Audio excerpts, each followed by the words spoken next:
हामी बुद्धिस्टहरूले पूर्व जन्म र अर्को जन्ममा हामीले विश्वास गर्छौँ र हाम्रो पनि अब पूर्व जन्महरूमा चाहिँ हामीले धेरै किसिमको जन्म लिइसकेको छ र त्यसै गरी गौतम बुद्धले पनि सिद्धार्थ गौतमको जन्म लिनुभन्दा अगाडि चाहिँ अब के को जन्म लिएको थियो भनेर चाहिँ त्यस विषयमा चाहिँ आज तपाईँहरूलाई म भन्ने छु है।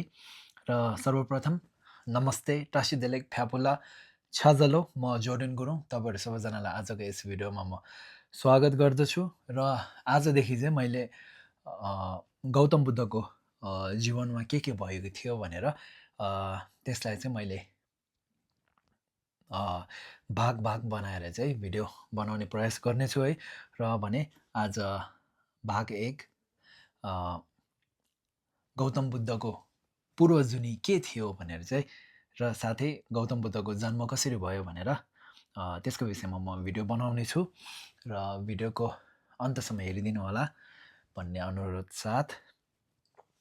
र अब पहिलो कुरा, गौतम बुद्धको पूर्वजुनी के थियो त है भन्दाखेरि गौतम बुद्धको पूर्वजुनी तुषित स्वर्गमा जन्म भएर उहाँको नाम देवपुत्र पवित्र सेतो पद्मा थियो। यसलाई टिबेटनमा भन्नुपर्दा लाइबु धाम्बातो कार्पो भनिन्छ। र अब अर्को कुरा, तुषित स्वर्गमा गौतम बुद्धले के गर्नुहुन्थ्यो त भन्दाखेरि गौतम बुद्धले चाहिँ तुषित स्वर्गमा धर्मको प्रवचन दिने, यानि टिचर जस्तो भनौँ न, गुरु हुनुहुन्थ्यो है। र तर जब उहाँ तल धरतीमा जाने समय आयो, त्यो बेला चाहिँ उहाँले उहाँको माथि तुषित स्वर्गमा उहाँको साटो एकजना राख्नु पर्यो नि त। त्यो चाहिँ उहाँले मैत्रेयलाई आफ्नो साटो धर्म प्रवचन गर्ने काम दिनुभयो। र त्यति बेला गौतम बुद्धले मैत्रेयलाई के भन्नुभयो भन्दाखेरि, अब म पछि तिमीले चाहिँ बुद्धता प्राप्त गर्ने छौ भनेर चाहिँ भन्नुभयो।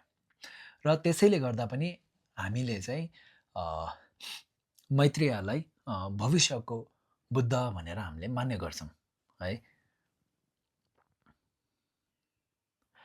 र अब अर्को कुरा, र त्यसपछि गौतम बुद्धले महारानी मायादेवी को गर्भमा चाहिँ कसरी प्रवेश गर्नुभयो त्यसको पनि छुट्टै एउटा कहानी छ है। र राजा सुद्धोधनको महारानी मायादेवी उहाँ चाहिँ एक रात सुतिरहनु भएको बेला चाहिँ उहाँले एउटा एकदमै अनौठो सपना देख्नुभयो। के सपना देख्यो र सपनामा के भयो भन्दाखेरि चाहिँ एउटा 6वटा दाँत भएको सेतो हात्तीको बच्चा है। हात्तीको त 6वटा दाँत हुँदैन नि, तर पनि अनौठो सपना यस्तो देखियो कि 6वटा दाँत भएको, त्यो पनि सेतो हात्तीको बच्चा चाहिँ मायादेवी आफू सुतिरहेको बेला सपनामा आफ्नो पेटभित्र बसेको देख्यो। र त्यसरी चाहिँ गौतम बुद्धले मायादेवीको गर्भमा प्रवेश गर्नुभयो र मायादेवीको गर्भमा गौतम बुद्ध बस्नुभयो। र अब गौतम बुद्ध जन्मिने बेला के भयो त, त्यो पनि एकदम आश्चर्यजनक कुरा छ है। त्यसमा पनि भन्नुपर्दा जब गौतम बुद्धले महारानी मायादेवीको गर्भमा 10 महिना बस्नु भएपछि जब गौतम बुद्धको जन्म हुनेवाला थियो, त्यसको अगाडि धेरै थरीका शुभ लक्षणहरू देख्न थाल्यो। शुभ लक्षणहरू देख्न थाल्यो। र आखिर अन्तमा गएर नेपालको लुम्बिनी त्यहाँ चाहिँ अनि गौतम बुद्धको जन्म भयो।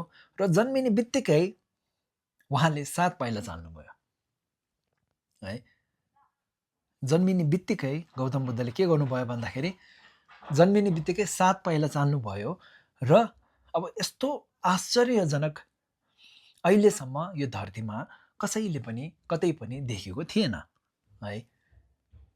र अब त्यो देख्ने बित्तिकै उहाँको गौतम बुद्धको बुवा यानि राजा शुद्धोधनले उहाँको नाम के राख्नुभयो भन्दाखेरि सिद्धार्थ भनेर नाम दिनुभयो। र अब त्यति बेला अब राजाहरूको त्यो भविष्यवाणी गर्ने त्यो ऋषिहरू हुन्छ नि त। अब ऋषिले के भन्नुभयो भन्दाखेरि सिद्धार्थको भविष्य के बताउनु भयो भन्दाखेरि या त सिद्धार्थ संसारका सारा संसारको चाहिँ राजा बन्नेछ, या त संसारको सबै क्लेश र दुःखहरूबाट मुक्ति भएको बुद्ध हुनेछ भनेर भविष्यवाणी गर्नुभयो। अब एउटा राजा भइसकेपछि राजा शुद्धोधनलाई के चिन्ता भयो भन्दाखेरि मेरो छोराले मेरो जुन चाहिँ मेरो के भन्छ अब इङ्ग्लिसमा लेगेसी भन्छ नि, अब मैले अहिलेसम्म जे गरेको छु त्यो चाहिँ मेरो छोराले अब सम्हाल्छ भन्ने, मेरो छोराले पनि त्यही बाटोमा हिँड्छन् अथवा म राजा भएको जस्तै मेरो छोरा पनि एउटा राजा बनोस् भन्ने अब राजाको एउटा सपना हुन्छ नि त। तर राजा शुद्धोधनलाई चाहिँ के डर लाग्यो भन्दाखेरि यो जति पनि मेरो सम्पत्ति छ है, त्यो सबै यो राजपरिवार अब यो राजाको जीवन, राजकुमारको जीवन चाहिँ छोडेर चाहिँ मेरो छोराले अब यो सबै त्यागेर जाने रहेछ, जान्छ कि भन्ने चाहिँ डर हुन थाल्यो। र त्यो डरले गर्दा चाहिँ कति वर्षको लागि चाहिँ कति वर्षसम्म चाहिँ अनि राजा शुद्धोधनले आफ्नो छोरा सिद्धार्थ गौतमलाई राजदरबार बाहिर जान दिएन। र त्यसको कहानी अझै त्यसपछि पनि कहानी छ है। र यसपछिको पनि कहानी तपाईँहरूलाई बुझ्नु मन छ भने तल कमेन्टमा लेख्नु होला। तर आजको चाहिँ यो भाग 1 मा चाहिँ म तपाईँहरूलाई गौतम बुद्धको पूर्वजनी के थियो र उहाँ जन्मिने बेला कसरी जन्मिनु भयो, गर्भमा कसरी बस्नुभयो भनेर त्यसको विषयमा मैले तपाईँहरूलाई भन्ने प्रयास गरेको हुँ है। र यसपछिको कहानी जान्नु मन छ भने तल कमेन्टमा लेख्नु होला। र अवश्य म भाग 2 मा तपाईँहरूलाई फेरि पनि भेट्नेछु।